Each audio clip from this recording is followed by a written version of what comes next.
सो वो था एक no pump morning physique update. And by the way I am Siddhant. Hope you are doing good. और quick US update देना चाहता हूँ आप लोगों को. Right now I have received my 550 USD which is approx 45 to 46,000. और जिन लोगों को नहीं पता 26 सितंबर विच इज़ दिस मंथ मैं यूएस मूव ऑन कर रहा हूँ. लाइक हार्डली एक हफ्ता बचा है मेरे पास. एंड बहुत डिस्टर्बेंस है बैकग्राउंड में. जल्दी से जल्दी यूएस शिफ्ट करना है मुझे, इसलिए अच्छे से वीडियो बना पाऊँ.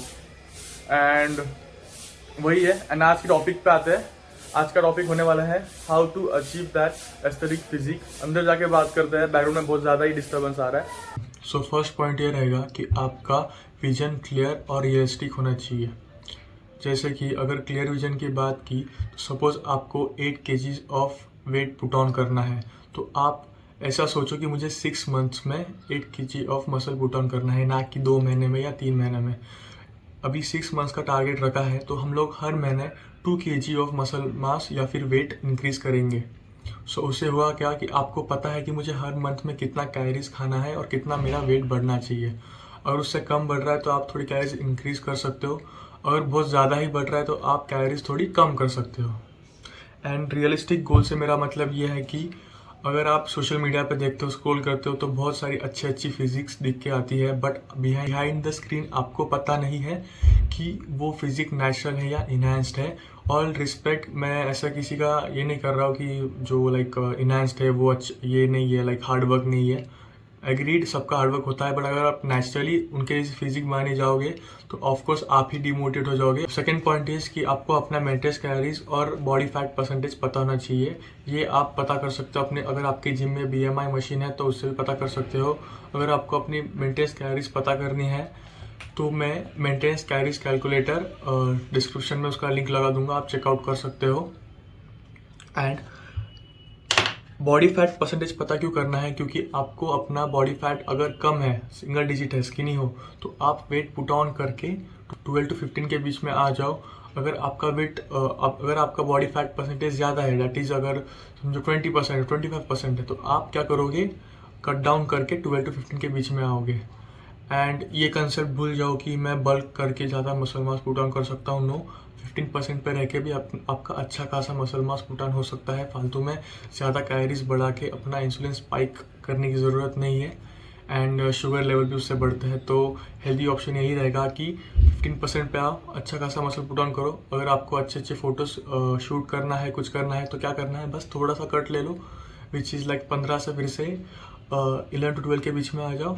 फोटोज़ क्लिक करने बहुत अच्छा है वो. एंड 3% आप नाइट एंड डे में आप कम कर सकते हो. ईजी बात है बहुत. बट अगर 20% पे जाओगे फिर उसको कम करना है, और उसके बाद क्या होता है कि हमारा इंसुलिन लेवल स्पाइक हो जाता है, फिर हम हंगर कंट्रोल नहीं होता हमसे. सो बेस्ट यही रहेगा. थर्ड पॉइंट है कि आपका डाइट थोड़ा सा लाइक मैं आपको डीप में बताऊंगा ये पॉइंट, क्योंकि ये बहुत इंपॉर्टेंट है. लोगों को अभी भी नहीं समझता कि हमको क्या खाना है, कितना खाना है, किसका कॉपी करना है, किसका नहीं करना है. पहली बात तो कॉपी करना ही नहीं किसी की डाइट. सबका बॉडी डिफरेंट होता है, तो उसके हिसाब से आपको अपना अपना डाइट मॉडिफाई करना पड़ता है. और डाइट की बात की और अच्छा मसल मास पुट ऑन करना है तो आपको 1.6 या फिर 2.2 अपने बॉडी वेट से इंटू करके उतना प्रोटीन खाना है. जैसे कि समझो मेरा वेट 70 है, तो अगर मैं उसको सिंपली इंटू 2 करता हूँ तो 140 ग्राम मुझे दिन का प्रोटीन खाना है. देन सेकेंड चीज़ ये है कि अभी आपको अपनी मेंटेनेंस कैलोरीज पता है और बॉडी फैट परसेंटेज भी पता है. तो करना क्या है, अगर मैं पहले जिनका कट है उनके लिए बताता हूँ. अगर आपका बॉडी फैट परसेंटेज ज़्यादा आया है, 15 से ज़्यादा है, 20-25 आया है, तो आप क्या करोगे, एक अपने मेंटेनेंस कैलोरीज से थोड़ा कम खाओगे. लाइक अगर सपोज आपकी मेंटेनेंस कैलोरीज 3000 आई है, तो आप क्या करोगे, 200 to 300 कैलोरीज कम कर दोगे. 200-300 कैलोरीज कम करना अपने डाइट से कुछ बहुत बड़ी बात नहीं है. अगर एक रोटी और एक बनाना भी कम कर देते हो तो आपकी 150 to 200 कैलोरीज आराम से कम हो जाती है. ऐसे बहुत ड्रास्टिक कट में मत जाओ, क्योंकि जितना ज़्यादा कट करोगे उतना आपके लिए इतना हंगर आपका स्पाइक होगा और लॉन्गर ड्यूरेशन तक फॉलो नहीं कर पाओ. कट डाउन के लिए टिप यह रहेगी कि आपको हाई प्रोटीन मील कंज्यूम करना है. एंड ऐसे मील कंज्यूम करो जिसका वॉल्यूम ज़्यादा है एंड कैलोरीज कम है. हाई प्रोटीन मील इसलिए क्योंकि as compare to carbs and fats, protein को ज़्यादा टाइम लगता है डाइजेस्ट होने के लिए, तो ये आपको लॉन्गर ड्यूरेशन के लिए फुलर रखेगा। And there is a term called thermal effect of a food. अगर आप देखोगे तो थर्मल इफेक्ट का मतलब क्या होता है, पहले मैं वो समझाता हूँ। थर्मल इफेक्ट में ऐसा होता है कि आप जो खाना खाते हो तो उसको डाइजेस्ट करने के लिए भी हमारी बॉडी कैलोरीज खर्च करती है। तो प्रोटीन को डाइजेस्ट करने के लिए as compare to fat and carbs, protein को डाइजेस्ट करने के लिए हमारी बॉडी सबसे ज़्यादा कैलोरीज बर्न करती है। सो इसको थर्मल इफेक्ट बोलते हैं प्रोटीन का। तो बेस्ट चीज़ यही रहेगी आपके लिए कि हाई प्रोटीन मील कंज्यूम करना है। एंड सेकेंड चीज़ ये है कि ऐसा फूड चूज़ करो जिसका वॉल्यूम ज़्यादा है and calories come. For example popcorn, अगर आप पॉपकॉर्न को देखोगे तो उसका वॉल्यूम बहुत ज़्यादा है बट उसमें कैलोरीज बहुत कम होती है। लाइक अगर आप ढेर सारा पॉपकॉर्न खाओगे तो एक रोटी की भी कैलोरीज नहीं होती उसके अंदर। तो उससे आपका फ़ायदा ये होगा कि आपका पेट जल्दी भर जाएगा और कैलोरीज भी आप कम इंटेक करोगे। एंड सेकेंड एक और टिप है कट वालों के लिए कि अगर आप घर से बाहर निकलते हो, अगर कहीं घूमने जाना है तो अपना प्रोटीन मील खा के, हाई प्रोटीन मील खा के घर से बाहर निकलो। तो उससे क्या होगा कि आपको बाहर जाके फिर से भूख नहीं लगेगी। एंड अगर आपको फिर भी बाहर जाके भूख लगती है तो अपना मील कैरी करना स्टार्ट कर दो। जिनको बल्क करना है, ज़्यादा कॉम्प्लिकेटेड नहीं है। अगेन वही चीज़, आपको बस इसका रिवर्स करना है कट का। जैसे कि आप ये समझो मेंटेनेंस कैलोरीज 1800 आई है तो आपको 200 टू 300 कैलोरीज ज़्यादा खानी है। बहुत ज़्यादा बल्क मत करना, 200 टू 300 कैलोरीज इनफ रहेगी आपके लिए। ज़्यादा करोगे तो इंसुलिन लेवल आगे जाके स्पाइक होगा, आपका हंगर लेवल बढ़ेगा और जब कट करने पे जाओगे तो आपसे भूख कंट्रोल नहीं होगी। तो बेटर यही रहेगा कि 200 से 300 कैलोरीज सरप्लस में खाओ। एंड ट्राई करो कि ऐसी डाइट फॉलो करो जिसमें प्रोटीन पे ज़्यादा फोकस नहीं हो आप। जैसे कि मैंने बताया आपको पहले कि अगर प्रोटीन से क्या होता है, एक तो ज़्यादा टाइम लेगा डाइजेस्ट होने के लिए एंड सेकंड इसका थर्मल इफेक्ट ज़्यादा है तो आपको उसकी ज़रूरत नहीं है। तो आपको क्या करना है, कार्ब्स पे थोड़ा ज़्यादा फोकस करो, प्रोटीन पे कम फोकस करो। क्योंकि अगर आप ज़्यादा प्रोटीन ही खाओगे तो आपकी भूख कम रहेगी और आप ज़्यादा खाना कंज्यूम नहीं कर पाओगे। खाने की बात की बल्किंग के लिए तो ऐसा खाना चूज़ करो जिसमें low volume and high calories है, जैसे कि चीज़। ज़्यादा से ज़्यादा फैट खाने की कोशिश करो क्योंकि फैट में कैलोरीज ज़्यादा होती है, उसका वॉल्यूम कम होता है। एंड मुझे नहीं पता ये कहाँ से आता है, नए नए लोग मुझे आके बोलते हैं कि फ़ैट खाएंगे तो मोटे हो जाएंगे। नो, फैट खाने से बॉडी में फ़ैट नहीं बढ़ेगा। ये है कि उसकी कैलोरीज लाइक 1 ग्राम फैट में 9 कैलोरीज होती है एंड 1 ग्राम प्रोटीन या कार्ब्स में 4 ग्राम कैलोरीज होती है। तो इसमें कैलोरीज ज़्यादा है, इसका मतलब ये भी नहीं कि आपका फैट ही बढ़ने वाला है इससे। जब तक कि आप अपने मेंटेनेंस कैलोरीज में खा रहे हो तब तक आपकी body fat, extra fat put on नहीं करेगी। तो ऐसा ये मिथ छोड़ दो कि फैट खाने से फैट बढ़ जाता है। Let's move on to fourth point. Fourth point is your recovery. मैं स्टेप बाय स्टेप जा रहा हूँ, जो जो सबसे ज़्यादा इंपॉर्टेंट है पहले उस पर कवर कर रहा हूँ। इसलिए फोर्थ पॉइंट पे रिकवरी आता है। रिकवरी क्यों, लोग बहुत उसको लाइक रिकवरी सब बोलते हैं आपको कि रिकवरी इंपॉर्टेंट है, पर क्यों इंपॉर्टेंट है ये आपको कोई नहीं बताता या फिर बहुत कम लोग बताते हैं। तो मैं आपको बताता हूँ कि एमपीएस करके एक प्रोसेस होता है। जब भी हम जिम जाते हैं तो हमारा मसल ब्रेकडाउन होता है। मसल ब्रेकडाउन होने के बाद जब हम प्रोटीन कंज्यूम करते हैं, प्रोटीन से मेरा मतलब है कि नॉर्मल प्रोटीन जो आप खाने से कंज्यूम करते हो, ऐसे नहीं कि सिर्फ वे प्रोटीन से ही इफेक्ट आएगा। सारे प्रोटीन एक जैसे ही होते हैं, वे प्रोटीन में कुछ अलग बात नहीं होती। खाने में भी वही प्रोटीन है, आपके वे प्रोटीन में भी वही प्रोटीन है। तो जब आप प्रोटीन कंज्यूम करते हो तो जब आप सोते हो, रिकवरी की मतलब है मेरी कि अच्छी क्वालिटी की स्लीप। जब आप सोते हो तो आप जब आपने जो प्रोटीन कंज्यूम किया है वो उसके अमीनो एसिड्स ब्रेक डाउन होके आपके मसल्स में जाते हैं और आपने जो जिम में मसल्स को ब्रेक डाउन किया है उसको रिकवर करते हैं। एंड ये प्रोसेस सिर्फ नींद में ही होता है। तो ये आप ध्यान रखना कि अच्छे से एडुकेट अमाउंट ऑफ स्लीप आपको मिलनी चाहिए और जितना आपका मन करता है उतना सोना है। लाइक बॉडी जितना रेस्ट मांग रही है, ऐसे नहीं कि 6 ही घंटा। अगर आपकी बॉडी को 8 घंटा सोना है तो उसको 8 घंटे की नींद की ज़रूरत है, इसलिए उतना स्लीप आपको मांग रही है। एक और बात, अगर आपका स्लीप शेड्यूल अच्छा है तो आपका टेस्टोस्टेरोन भी बूस्ट होता है। क्योंकि ये स्टडीज़ में बताया गया है कि जिनका sleep schedule time to time होता है और 8 to 9 आवर्स का होता है, उनका टेस्टोस्टेरोन बूस्ट होने के चांसेस या फिर हाई होने के चांसेस ज़्यादा होते हैं। एंड अगर आप प्री वर्कआउट कंज्यूम करते हो तो कोशिश करना कि आप अगर इवनिंग में वर्कआउट करते हो तो प्री वर्कआउट कंज्यूम ना करो। क्योंकि फिर समझो कि आप वर्कआउट 7 से 8 बजे करते हो और आपका स्लीपिंग टाइम है 12 या फिर 1 बजे सोते हो आप, तो आपको एक अच्छी क्वालिटी की स्लीप नहीं आएगी, क्योंकि आपके प्री वर्कआउट में कैफीन का अमाउंट ज़्यादा होता है। तो बेस्ट टाइम कभी होता है प्री वर्कआउट लेने का? सोने से 8 घंटे पहले अगर आप वर्कआउट करते हो तो आप प्री वर्कआउट कंज्यूम कर सकते हो। अगर उसके बाद करते हो तो try not to consume pre workout, क्योंकि आपको आपके स्लीप को वो इफेक्ट कर सकता है। द फिफ्थ पॉइंट इज़ आपका वर्कआउट। अभी वर्कआउट अगर आप सोशल मीडिया पे या फिर यूट्यूब पे देखोगे तो हज़ारों टाइप के वर्कआउट स्प्लिट्स अवेलेबल है, एग्रीड, बट आपके लिए बेस्ट कौन सा है वो आप पे डिपेंड करता है। ऐसे नहीं कि मैं जो फॉलो कर रहा हूँ वही आपको फॉलो करना चाहिए, या फिर कोई जो बड़ा फिटनेस इन्फ्लुएंसर है वो फॉलो कर रहा है तो वही आपको फॉलो करना चाहिए। नहीं, ऐसी बात नहीं है, क्योंकि फिर से मैं बता रहा हूँ कि वो लोग जो करते हैं फिटनेस इन्फ्लुएंसर्स, उनके पास इनफ टाइम होता है कि वो अच्छा खासा अमाउंट ऑफ टाइम अपने वर्कआउट को दे सकते हैं। बट अगर आप 8 to 9 आवर वर्क करते हो, आपको खुद के मील खुद प्रिपेयर करने हैं, एंड देन फिर से आप 2 या 3 घंटा जिम में अपना स्पेंड करोगे, तो बाकी चीज़ों के लिए आपके पास टाइम नहीं रहेगा, नींद के लिए टाइम नहीं रहेगा, या फिर घर पे कुछ और काम होंगे उसके लिए टाइम नहीं रहेगा। तो बेस्ट यही रहेगा कि आप वही स्प्लिट फॉलो करो जो आप फॉलो कर सकते हो। 1 day 1 मसल भी चलेगा, PPL पुश पुल लेग्स भी चलेगा, अगेन आपका 4 day स्प्लिट चलेगा जो आप फॉलो कर सकते हो। But again optimal muscle growth की बात की तो मेरे हिसाब से लेग्स पुश पुल आपके लिए बेस्ट रहेगा। पर आप फॉलो नहीं कर सकते तो कोई बात नहीं, प्रो स्प्लिट फॉलो करो, 1 day 1 मसल भी चलेगा, कुछ ज़्यादा नाइट एंड डे डिफरेंस नहीं आता है। बट अगर 100% चाहिए तो मेरे हिसाब से 1 day 2 मसल आप वर्कआउट कर सकते हो। एक और पॉइंट आता है आपके वर्कआउट में, मैं देखता हूँ कि अगर आपको एस्थेटिक फिजिक अचीव करनी है तो लोग बोलते हैं कि आप शोल्डर पे फोकस करो, फिर लैट्स पे फोकस करो, देन चेस्ट पे फोकस करो। मेरे हिसाब से ऐसा कोई स्पेसिफिक बॉडी पार्ट नहीं है जो आपको एस्थेटिक फिजिक देगा। आपका ओवरऑल बॉडी डेवलपमेंट ही आपको एक एस्थेटिक लुक देगा।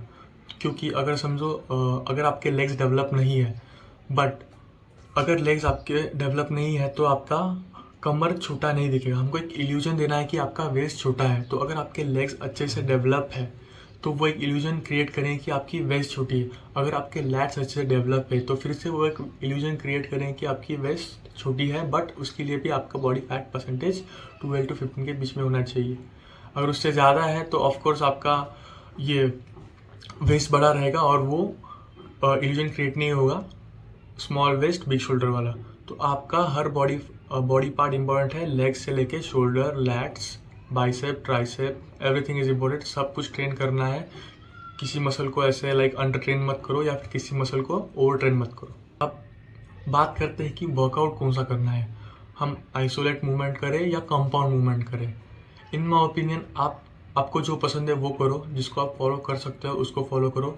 रेप रेंज आपकी होनी चाहिए 6 to 10 के बीच में। अगर हैवी वर्कआउट कर रहे हो तो 6 reps 7 reps, अगर समझो थोड़ा लाइट कर रहे हो तो 8 reps 9 reps 10 reps आराम से आप लगा सकते हो। एंड ऐसे कुछ कंपाउंड मूवमेंट करोगे और आइसोलेट मूवमेंट करोगे तो कुछ अलग बॉडी बनेगी नहीं आपकी। तो जो आपको पसंद है वो कर सकते हो। मशीन्स भी अगर आप यूज़ करते हो तो सिर्फ मशीन्स पे भी बॉडी बन जाती है। एंड मशीन्स का फ़ायदा ये है कि आपको कम से कम इंजरी होगी मशीन से। कंपाउंड मूवमेंट्स में इंजरी होने के चांसेस ज़्यादा होते हैं। Now let's move on to 6 point. 6 point है हमारा कार्डियो। कार्डियो क्यों मैं पुट ऑन कर रहा हूँ लिस्ट में, क्योंकि हम इतने सारे मसल्स को ट्रेन करते हैं बट जो हमारा हार्ट है हम उसको ही ट्रेन नहीं करते, which is your most important muscle या फिर ऑर्गन, आप जो भी बोलना चाहते हो, बट उसको भी ट्रेन करने की ज़रूरत है। और उसको कैसे ट्रेन करेंगे, उसको पंप करके। तो कार्डियो से बेटर ऑप्शन नहीं है अपने हार्ट को पंप करने के लिए। एंड सेकेंड चीज़, कार्डियो करने से आपका बॉडी फैट परसेंटेज कम रहता है, which will again help you to achieve that aesthetic physique. And अगर बेस्ट कार्डियो फॉर्म की बात की तो आपको जो पसंद है आपको फॉलो कर सकते हो। अगर आपको कार्डियो बोरिंग लगता है तो आप कोई गेम खेल सकते हो, जैसे कि बैडमिंटन, फुटबॉल, स्विमिंग, आपको जो पसंद है आप उसको फॉलो कर सकते हो। मुझे पर्सनली वॉकिंग ज़्यादा पसंद है इन फॉर्म ऑफ कार्डियो, क्योंकि जब हम वॉकिंग करते हैं एंड जब हम खेलते हैं फुटबॉल, तो फुटबॉल या फिर रनिंग करने के बाद हमारा हंगर लेवल स्पाइक होता है, हमको भूख लगती है। पर आप अगर वॉकिंग करते हो तो आपको भूख नहीं लगती। सेकेंड चीज़, लॉन्ग टर्म में आपके जॉइंट्स के लिए ये अच्छा है। ज़्यादा अगर आप भागते दौड़ते हो तो वो जॉइंट्स के लिए इतना सेफ नहीं है। Now the last topic is supplement. I know बहुत ज़्यादा हॉट टॉपिक है, आपका फोकस एकदम से बढ़ गया स्क्रीन की तरफ, देख सकता हूँ मैं। सो बट बात यह है कि अगर आप ये सारे पॉइंट जो मैंने आपको बताया पहले वो फॉलो नहीं करोगे तो ये सप्लीमेंट्स आपके किसी काम के नहीं है। सप्लीमेंट आपके डाइट को सप्लीमेंट करने के लिए, हेल्प करने के लिए, ना कि उसकी जगह लेने के लिए। सप्लीमेंट, मैं आपको एक अच्छा एग्जांपल देता हूँ सप्लीमेंटेशन का। क्यों उसको हम सप्लीमेंट बोलते हैं? अगर समझो आपकी प्रोटीन रिक्वायरमेंट है 120 ग्राम, तो अगर आप खाना खाया, आपने अंडे खाए, चिकन खाया, अगर वेज हो तो पनीर खाया, सोयाबीन खाया, स्प्राउट्स खाए, और वो सब खा के आपने 80 ग्राम से 90 ग्राम्स तक का अपना दिन का गोल अचीव किया, बट आपको खाना था 120 ग्राम, तो आपने समझो एक स्कूप वे प्रोटीन ऐड कर दिया अपने डाइट में, तो आपका प्रोटीन गोल कंप्लीट हो गया। एंड इस प्रोटीन ने आपकी डाइट को सप्लीमेंट किया कंप्लीट होने के लिए, उसको अचीव करने के लिए। So that's the meaning of supplement. ऐसे नहीं है कि आप डाइट नहीं करोगे, सिर्फ सप्लीमेंट ही खाते रहोगे तो बॉडी बन जाएगी, ऐसा कुछ नहीं है। बिना सप्लीमेंट के भी आपकी बॉडी बन जाएगी अनटिल आप अपना गोल कंप्लीट कर रहे हो, यानी उस पर डिपेंड करता है। So the first supplement which I would recommend someone is creatine. Creatine क्यों? अभी बहुत ज़्यादा लाइक डीप मैंने बताऊंगा, APS ये सब ये होता है, बट बेसिक बताऊंगा कि आपकी स्ट्रेंथ इंक्रीज होगी, आपका लीन मसल मास प्रमोट करता है, एंड आपके बॉडी में वाटर होल्ड करता है। बॉडी में वाटर को होल्ड करने से मेरा मतलब ये है कि आपके स्किन के अंदर नहीं, आपके मसल के अंदर वो वाटर होल्ड करेगा, जिससे आपके मसल्स और डिफाइन दिखेंगे। सो क्रिएटिन लेना है तो अगर आपको समझो, अगर लोडिंग कर भी सकते हैं, नहीं भी कर सकते, पता है इसमें लोगों को बहुत कन्फ्यूजन हो जाता है, बट लोडिंग पे अगर आप कर रहे हो तो पहले 5 दिन 20 ग्राम्स ऑफ क्रिएटिन खाओ, एंड देन उसके बाद अपना normal 3 to 5 grams of doses continue करो। अगर आपको लोडिंग नहीं करना है तो नॉर्मल फर्स्ट डे से ही 3 to 5 ग्राम्स क्रिएटिन खाओ, एंड उसको कंटिन्यू करो। 3-4 हफ्ते में आपका लोडिंग फेज कंप्लीट हो जाएगा, और फिर भी उसके बाद भी आप 3-4 ग्राम ही खाते रहोगे। So the second supplement I would recommend is protein, way protein. But इसके भी लाइक कुछ रीज़न है लेने के लिए, नहीं लेने के लिए। अगर क्योंकि क्या होता है कि प्रोटीन पाउडर अभी लाइक आफ्टर लॉकडाउन बहुत ज़्यादा एक्सपेंसिव हो जाता है हर ईयर, तो आपको ज़रूरत है या नहीं मैं आपको बताऊंगा। अगर आप फैट लॉस पे हो तो गो फॉर इट, क्योंकि समझो अगर आप 100 ग्राम चिकन ब्रेस्ट खाते हो तो आपको उसमें 25 ग्राम्स ऑफ प्रोटीन मिलेगा, एट द सेम टाइम आपको 300 से 400 कैलोरीज भी मिलेगी। बट अगर आप नॉर्मल वे प्रोटीन कंज्यूम करोगे उसके जगह पे, तो आपको 24-25 ग्राम प्रोटीन मिलेगा ही, एट द सेम टाइम आपकी कैलोरीज भी कम होगी, विच इज़ 140 to 50 ग्राम आपको वे प्रोटीन से मिलेगी, तो ये आपका फ़ायदा होगा। सेकेंड, ये थोड़ा कन्वीनियंट है, आप इसको कैरी कर सकते हो। अगर आप ऑफिस जाते हो, आपके पास इनफ टाइम भी नहीं है मील प्रिपेयर करने का, तो आप एक स्कूप वे प्रोटीन ऐड करके अपना टाइम भी बचा सकते हो। तो ऐसे लोगों के लिए मैं रिकमेंड करूँगा वे प्रोटीन। अगर आप बल्किंग पे हो, कॉलेज स्टूडेंट हो, अपने मील बना सकते हो, टाइम की कुछ कमी नहीं है, तो आपको प्रोटीन की ज़रूरत नहीं है। आप खाना खा के भी अपना प्रोटीन गोल कंप्लीट करो, रिजल्ट सेम मिलेंगे। ऐसे मिथ में मत जाओ कि प्रोटीन खाने से बॉडी बन गई। नो, प्रोटीन गोल कंप्लीट करने से बॉडी बनती है, ना कि वे प्रोटीन कंज्यूम करने से बॉडी बनती है। Okay, so the third supplement is vitamin D3। इसके बारे में कोई ज़्यादा बात नहीं करता, I don't know why, but ये बहुत ज़्यादा इंपॉर्टेंट है। मैं हमेशा इसको लाइक अभी 1 साल हो गया मैं कंज्यूम कर रहा हूँ विटामिन D3, एंड इसका रीज़न ये है कि ये आपके बोन्स को स्ट्रॉन्ग करेगा, which will lead to increase your overall strength. और अगर आपकी ओवरऑल स्ट्रेंथ इंक्रीज होती है तो आपको कम से कम इंजरीज होगी, and which will lead to maximum muscle gain. मैं आपको दिखाता हूँ मैं कौन सा विटामिन D3 कंज्यूम कर रहा हूँ अभी। सो देखो, this is the capsule of vitamin D3। इसके ऊपर लिखा है USP, सॉरी, इस पे लिखा है 60,000 IU। 60,000 IU मतलब ये एक हाई डोसेज है, तो इसको हमको हफ्ते में एक ही कंज्यूम करनी है। अगर आप संडे को खाते हो तो संडे टू संडे जब भी खाते हो, बट हफ्ते में एक ही बार कंज्यूम करना है, ज़्यादा कंज्यूम नहीं करनी, क्योंकि ये हाई डोसेज है। अगर कम डोसेज है तो आप उसको रेगुलर खा सकते हो, बट मैं रिकमेंड करूँगा कि आप 60K वाली ही लो, क्योंकि लाइक रोज़ रोज़ खाने से बेटर है कि हफ्ते में एक बार खा लो, क्योंकि रोज़ खाने वाले जो टैबलेट होते हैं वो मोस्टली हमसे बाद में जाके मिस हो जाते हैं, रेगुलर खाने का मन नहीं करता। एंड इसकी प्राइस की बात की तो आपको ये कोई भी लोकल मेडिकल में मिल जाएगा, 200 से 300 रुपये के बीच में आ जाएगी। इसमें 8 टैबलेट्स होगी जो आपको आराम से 2 मंथ्स चलेगा अगर हफ्ते में खाते हो तो। विटामिन D की खास बात यह है कि ये सबसे ज़्यादा उन लोगों में ही इफेक्ट दिखाएगा जिनमें विटामिन D3 की कमी है, which is again a good thing, क्योंकि 99% लोगों में विटामिन D3 की डेफिशिएंसी होती है। अगर आप अभी भी ब्लड चेक करोगे अपना विटामिन्स का, अगर आप रिपोर्ट निकालोगे तो आपका ये डेफिशिएंसी आएगा ही आएगा 99%। Last supplement I would recommend is caffeine. Caffeine क्यों? क्योंकि कैफीन से मेरा मैंने पर्सनली नोटिस किया है कि मेरा ओवरऑल मूड बहुत अच्छा रहता है, कैफीन से ज़्यादा फोकस्ड रहता हूँ। एंड जिम में भी हाई इंटेंसिटी वर्कआउट परफॉर्म करने में मुझे बहुत हेल्प करता है।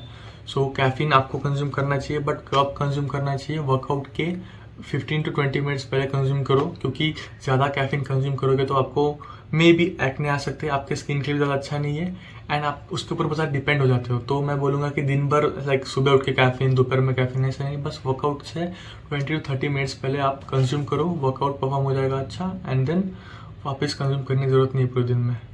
होपफुली आप ये सारे पॉइंट्स फॉलो करोगे। अगर आप सही में ये सारी जो मैं चीज़ें बताई वो फॉलो करोगे सीरियस नोट पे, तो आपको 2 to 3 मंथ्स में ही अच्छे खासे रिजल्ट दिखने स्टार्ट हो जाएंगे। मैं स्टेटमेंट दे रहा हूँ और ये पक्का होगा। बस फोकस करो अपने आप पे, जो मैंने बताया है वो पॉइंट्स एक्यूरेट फॉलो करो, डाइट अच्छे से फॉलो करो, एंड आपको रिजल्ट ज़रूर दिखेंगे। So see you all in next video. तब तक के लिए lots of love, and don't forget to subscribe, like, share, comment सब करना। एल्गोरिथम बूस्ट होगा तो मुझे हेल्प होगी तो मैं मोटिवेट हो जाऊंगा तो और अच्छे वीडियोस आपके लिए ऐसे बनाते रहूँगा। So thank you.